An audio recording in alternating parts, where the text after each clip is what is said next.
আমি বাংলার প্রত্যেকটা গণতন্ত্রপ্রেমী মানুষকে ধন্যবাদ জানাই। সাথে সাথে ধন্যবাদ জানাই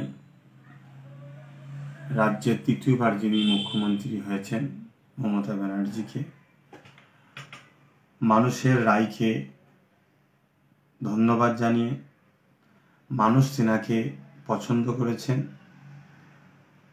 অতএব আমরা চেয়েছিলাম যে এমন একটা বাংলা, যে বাংলায় শিক্ষা, স্বাস্থ্য, কর্মসংস্থান, মানুষ হয়তো আমাদের উপরে বিশ্বাস না করে মমতা ব্যানার্জির উপর বিশ্বাস রেখেছেন, আস্থা রেখেছেন। তাই মানুষের বিশ্বাসকে আমরা ধন্যবাদ জানাই এবং ভাঙড়বাসীকে বিশেষভাবে ধন্যবাদ জানাচ্ছি যে আইএসএফ প্রার্থী নওশাদ সিদ্দিকীকে তেনাদের মূল্যবান ভোটটা দিয়ে জিতানোর জন্য।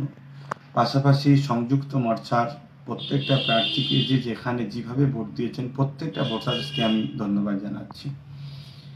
এর পাশাপাশি অত্যন্ত দুঃখের সাথে আমি যেটা বলতে চাইছি, ভোট পরবর্তী রাজ্যের বিভিন্ন জায়গায় যে হিংসা চলছে, হিংসাটা অত্যন্ত দুঃখজনক। গণতন্ত্রের উৎসবে মানুষ নেমেছিল, সেই উৎসবে হার জিত থাকবে। আমরা হেরেছি, টিএমসি জিতেছে। স্বাভাবিক, টিএমসি পার্টিকে মানুষ পছন্দ করেছে।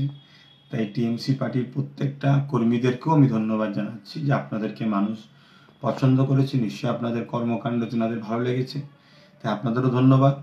কিন্তু ভোট পরবর্তীতে যে হিংসাটা চলছে এটা অত্যন্ত দুঃখজনক। গণতন্ত্রের উৎসবকে মানুষ আতঙ্কের উৎসবে পরিণত হয়ে যাচ্ছে।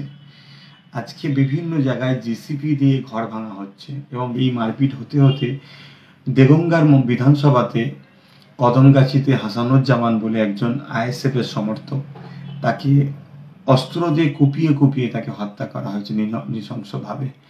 অত্যন্ত দুঃখজনক। এটা গণতন্ত্রের উৎসবে তার অংশগ্রহণ নেওয়ার জন্য তাকে আজকে মৃত্যুর করে চলে যেতে হলো।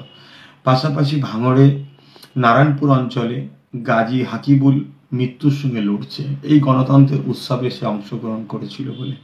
এটা দুঃখজনক। তাই আমি প্রশাসনের দৃষ্টি আকর্ষণ করছি এবং তৃতীয়বারের মধ্যে আমার বাংলার যিনি নেত্রী হয়েছেন মমতা ব্যানার্জি, তেনার কাছেও আমি দৃষ্টি আকর্ষণ করছি যে যাতে বাংলা শান্তিভাবে থাকে এর সুব্যবস্থা করুন এবং প্রশাসন বন্ধুদেরকে বলবো রাজধর্ম পালন করুন।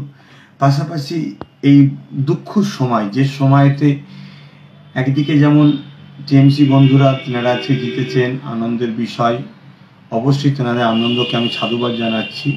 পাশাপাশি স্মরণ করে দিতে চাইছি যে এই করোনা মহামারী চলছে, যে মহামারীতে আজকে হসপিটালতে দাওয়াই থেকে শুরু করে, বেড থেকে শুরু করে, অক্সিজেন থেকে শুরু করে নানান সমস্যার সম্মুখীন হতে হচ্ছে মানুষ।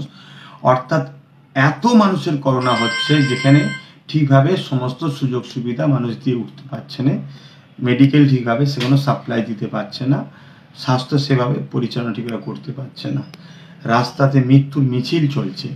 এইরকম একটা সময়ে যেভাবে আজকে বাংলা জুড়ে গণতন্ত্র উৎসবের রেজাল্টের বাইর হওয়ার পরে যে প্রতিহিংসা চলছে, আমার বড় ভয় হচ্ছে মানুষ যদি এই প্রতিহিংসা অব্যাহত থাকেন, মানুষ নিজের যান বাঁচাবার জন্যে, তাহলে হয়তো সেই আন্দোলনের রাস্তা যদি বেছে নেয়, তারা যদি রোডে নেমে পড়ে, গণমিছিলে নেমে পড়ে, প্রতিরোধের গণতান্ত্রিক প্রক্রিয়া আন্দোলনে নেমে পড়ে, আমি আশঙ্কা বোধ করছি, ভয় হচ্ছে, তাহলে এই করোনা মহামারী আরো ভয়ানক রূপ ধারণ করবে, যেটা আমার বাংলার জন্য, আমার দেশের জন্য বড় ক্ষতি হবে। তাই সব দলের মানুষকে বলবো ধৈর্যের সাথে শান্তি বজায় রাখুন। হার জিত হতেই পারে। আপনারা জিতেছেন, আপনাদেরকে ধন্যবাদ জানাই। যারা হেরেছেন, গণতন্ত্রের মানুষের যে রায়, সেই রায়টাকে মাথা পেতে আপনাদেরও মেনে নেওয়া দরকার। তাই আপনারা উভয় শান্তিতে বসবাস করুন। সবাই তো আমরা দেশবাসী, সবাই তো আমরা পশ্চিমবাংলার নাগরিক, ভাই ভাই। একে অপরকে হিংসার সাথে মারপিট করা এটা গণতন্ত্রের উৎসবের বেখিলাফ। তাই আমি অনুরোধ করব আবার একবার প্রশাসন বন্ধুদের কাছে এবং রাজ্য সরকারের দৃষ্টি আকর্ষণ করব যে আপনাকে মানুষ বেছে নিয়েছে বাংলায় শান্তি বজায় রাখার জন্য। আপনার যেটা করা কর্তব্য সেটা আপনি করবেন, অবশ্যই করবেন আশা রাখছি। এবং প্রশাসন বন্ধুদের বলবো রাজধর্ম পালন করুন।